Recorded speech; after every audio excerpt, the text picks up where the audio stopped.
Michael Haight was born on January 7, 1980, in Seattle, Washington. However, at an early age, his family relocated to Cedar City, Utah, following the completion of his father's dental school. As a child, Michael was a typical young boy who enjoyed baseball, basketball, and soccer. He achieved the rank of Eagle Scout and excelled in school. After graduating high school in 1998, Michael spent the summer working at a fish plant in Alaska. He quickly earned the position of line manager, overseeing more than a dozen men. His work ethic and dedication were recognized, leading to his promotion. Michael went on a mission trip to South Brazil as a dedicated member of the Church of Jesus Christ of Latter-day Saints. This experience further deepened his faith and strengthened his commitment to his religious community. Upon his return to the United States, Michael pursued a degree in business at Southern Utah University, where he graduated in 2004. At Southern Utah University, Michael met his future wife, Tasha Earle. They fell in love and married in the St. George Temple on May 10, 2003.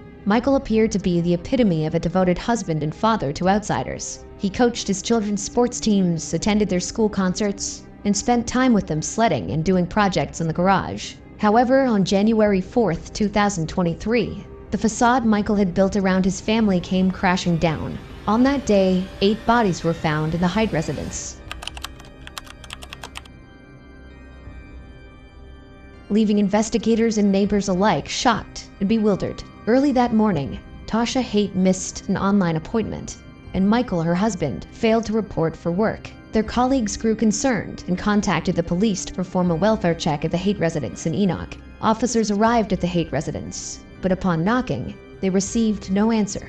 As they walked around the property, the officers observed that it did not appear as if anyone was home. Knowing that the Haight's had 5 children, the police contacted the Iron County School District to verify if any of the children were at school that day. However, it was discovered that none of the children were present. When the police arrived at the Haight's home, they cleared the premises to ensure no immediate danger was present. After a thorough search, they confirmed that no one needed medical attention and that there were no signs of an active threat. The Haight's lived in a single-story residence with a basement. Detectives arrived on the scene a short time later after the home was declared a crime scene. Upon entering the main bedroom, the detectives noticed that the 4-year-old Gavin was laying flat on his stomach, his head turned to the left. One of his arms was placed under his head on a comfortable pillow, while a blanket covered a portion of his body. Similar to Gavin, Tasha was only partially covered by the blanket. The detectives discovered an older woman on the other side of the bed. She was later identified as Gail Earle, Tasha's mother. Gail was also lying on her back,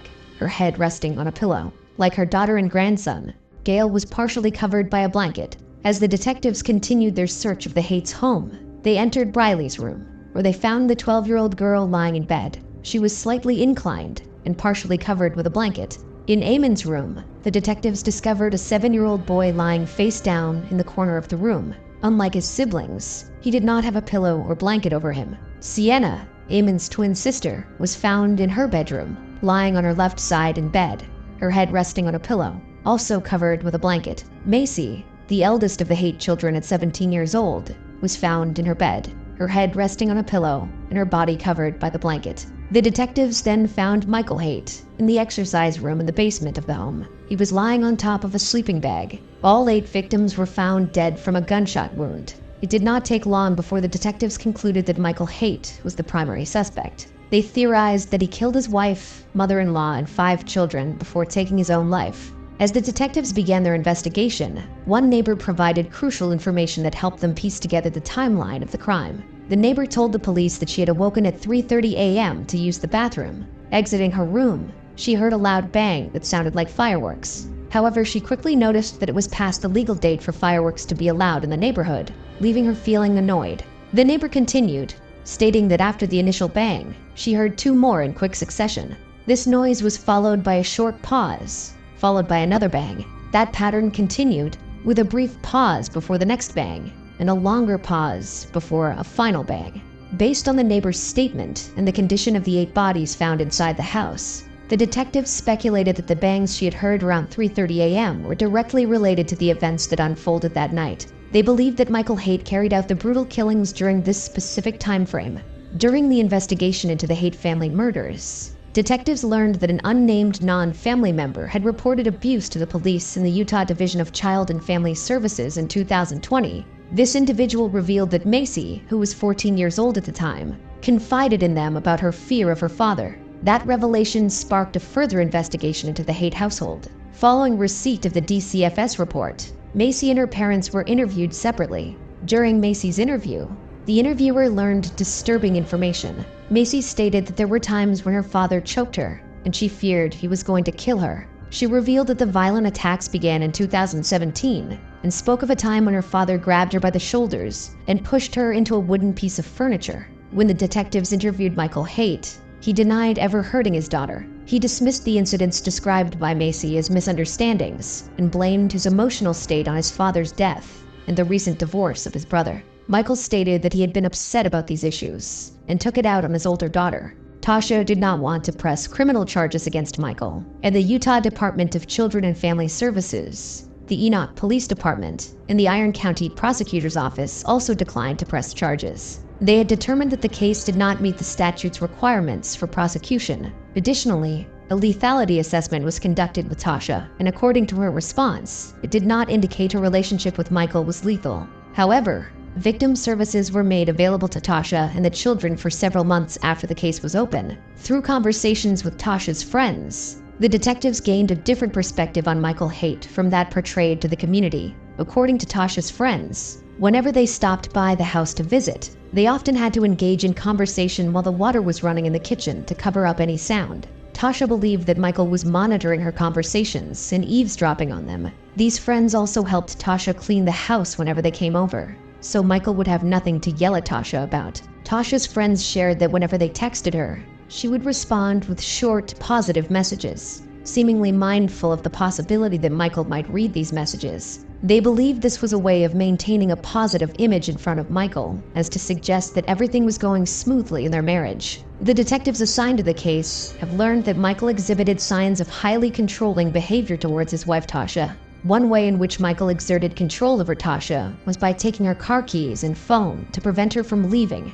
Another incident that raised suspicion about Michael was his reaction to Tasha purchasing a $30 rug from Walmart to replace a soiled one. Although Tasha had a legitimate need for the carpet, Michael became furious, claiming the purchase was excessive. Tasha confided in her friends that her 7-year-old son, Eamon, was acting more and more like his father, Michael, emulating his bad behavior. Whenever Tasha told Eamon to do something, he responded, "That's not my job." This behavior was concerning for Tasha, as it reflected Eamon's lack of responsibility and disregard for authority. Michael often dismissed or ignored Tasha's instructions, and Eamon seemed to follow suit. According to Tasha's friends, in 2022, Tasha dared indulge in a small act of self-care. Despite the demands of her responsibilities, she decided to get her nails done, a relatively rare occurrence for her. However, her husband Michael did not allow it to happen, placing strict restrictions on her freedom. After Tasha's indulgence, she felt renewed confidence in beauty. She told Michael that she would be getting her nails done on a monthly basis, a decision that did not sit well with him. Angered by his wife's decision, Michael expressed his disapproval, questioning how much this new habit would cost. To alleviate Michael's concerns, Tasha calmly explained that maintaining this self-care ritual costs $25 per month. However, Michael remained unconvinced, arguing that Tasha was taking food from their children's mouths by spending money on her nails. His perspective was rooted in control and a deep financial responsibility towards their family. Around the same time, Tasha started prioritizing her self-care and began losing weight. After years of her husband calling her fat and ugly, Michael was furious that she was shedding pounds. He accused Tasha of cheating on him, trying to justify the sudden change in her physical appearance. Michael's controlling behavior reached new heights as he attempted to manipulate Tasha's weight loss. He pleaded with her to stop losing weight, concerned that other men might look at her with desire. Underlying this demand were his deep-seated insecurities and desire for complete control over his wife's body and behavior. Tasha's friends also told the police about when the family kitchen table unexpectedly broke, and Tasha needed to buy a new table. However, Michael refused to give her the money to buy one. Frustrated by the situation, Tasha decided to take matters into her own hands. She chose to refinish the old table, hoping to improve its appearance and functionality. However, this act of defiance did not sit well with Michael, as he did not give her permission to do so. Michael Haight had a stingy attitude towards spending during the holiday season. Despite his significant income, he provided only $100 to Tasha for each of their 5 children to buy presents. Tasha always gave her children a fulfilling Christmas, Yet Michael received a substantial paycheck from his job at Allstate. However, he refused to allocate additional funds to his wife and children. His rationale was that he didn't see the need to provide them with more of what he believed was rightfully his. Michael's obsession with reducing waste and conserving resources led him to impose strict rules on Tasha's household habits. She had to wash out and reuse plastic bags, even if they were used once or multiple times.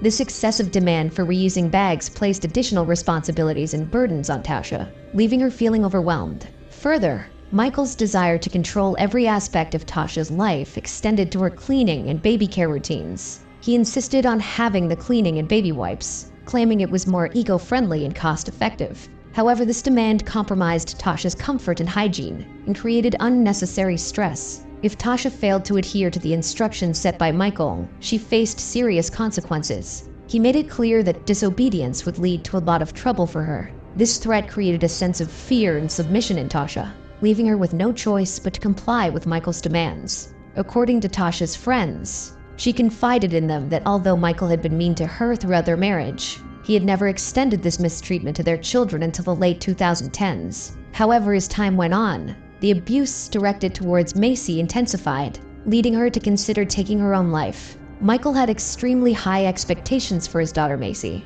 He expected her to earn straight A's all the time, even though Macy was already struggling with the weight of her father's abuse. The pressure to meet his unrealistic expectations proved to be overwhelming for Macy. Macy's friends told the detectives about another disturbing incident in the Haight home. Michael returned home one evening to find Macy with her head in her mother's lap. Angry and frustrated, Michael instructed Macy to get up and clean her room. This incident left Macy deeply shaken, as she recalled looking into her father's eyes and seeing them filled with hatred and pure evil. The detectives uncovered another incident where 7-year-old Briley was playing with a changing table and did not stop when Michael told her. This incident led to Michael blaming his wife, Tasha, for their children's behavior. He labeled them as the worst children in the world, who were disrespectful and awful. Michael not only blamed Tasha, but also called her fat and ugly, all in front of their 5 children. It was during this distressing incident that Tasha decided to pursue an exit strategy and file for divorce from Michael after 20 years of marriage. The incident, which showcased Michael's abusive behavior and lack of control over his anger, served as a wake-up call for Tasha. She saw the negative impact this behavior was having on her children and realized that staying in the marriage was not an option. Divorce was difficult for Tasha. She spent over 2 decades with Michael. However, she realized that her children's well-being and safety were more important than any marital bond. On December 21, 2022, Tasha filed for divorce from her husband Michael. However, she asked for the divorce papers to be delivered after the holidays, wanting one last normal Christmas for her 5 children before the separation. She knew that Michael's behavior would likely escalate once he received the papers, and she did not want the holiday festivities tarnished for everyone. The divorce papers were delivered to Michael's Allstate office 2 days after Christmas. Despite his recent actions, Michael called Tasha, acting completely normal, asking her about her day, as if she hadn't served him with divorce papers mere minutes ago. He told Tasha to leave, but insisted that she leave the children behind. But Tasha stood her ground and refused to leave the house without them. Despite Michael's demands, Tasha decided to take the children with her to her mother's home in Laverton, Utah. Later that evening, Michael showed up at his mother-in-law's house, attempting to convince Tasha to go for a ride with him. Tasha, however, refused and confided in her friends that she had a bad feeling about going anywhere alone with Michael. After Tasha filed for divorce, Gail Earle, Tasha's mother, moved in to provide support for both Tasha and the children. However, Michael's actions during this time further exacerbated the situation. Michael did not vacate the family home. Instead, he chose to move into the basement, where the fitness room was. In this room, he slept on a sleeping bag with a pillow on the floor, with his clothes hung on hangers piled on a couch outside the door. Tasha confided in her friends that she had noticed a discrepancy in their children's saving accounts, which contained $20,000. She discovered that Michael had secretly transferred the money out of these accounts without her knowledge or consent. Furthermore, Tasha inherited several firearms from her father after his death, including hunting rifles and a handgun. At the start of January 2023, Tasha discovered all the firearms were missing from her house. Upon further investigation, it was revealed that Michael had removed the weapons, leaving Tasha and her family vulnerable in case of an emergency. Michael and Tasha's oldest child, Macy, had expressed to several of her friends that she welcomed her parents' divorce. Macy confided that there would be peace without her father, Michael, in the home. She yearned for the tranquility that a divorce would bring. Furthermore, Macy had a secret phone that she hid in her room. According to one of her friends, Macy used this phone to record her father when he acted crazy. She confided in this friend that she was doing this to gather evidence to support her parents' divorce. However, Tasha found the phone and hid it away. Macy's younger sister Briley also endured a tumultuous home life.